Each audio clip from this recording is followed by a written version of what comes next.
A massive manhunt entered a second day on Sunday in Minnesota for a suspected gunman accused of killing a Democratic state lawmaker while posing as a police officer.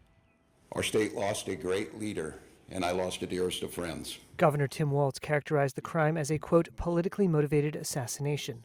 Police identified the suspect as 57-year-old Vance Luther Bolter. At this time, we would ask the public, if you do locate him or see him, to call 911. They said officers confronted Bolter at the Brooklyn Park home of former Minnesota House Speaker Melissa Hortman and her husband Mark, who were both killed. Police said Bolter fled on foot, leaving behind a vehicle outside Hortman's house that resembled a police SUV and contained what they called a, quote, manifesto and a target list of other politicians and institutions. ABC News, citing law enforcement officials, reported the list of targets featured dozens of Minnesota Democrats, including Governor Walz, who was the Democratic vice presidential candidate last year.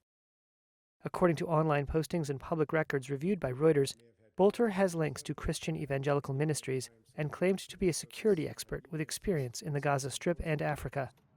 Republican and Democratic politicians across the country reacted with shock and horror and issued calls to tone down increasingly heated political rhetoric. Absolutely terrible. Absolutely terrible. And they're looking for that particular man right now. Thank you. U.S. President Donald Trump has faced criticism from some opponents for using inflammatory rhetoric at times when talking about his political rivals. We need to hold the doors of the Capitol.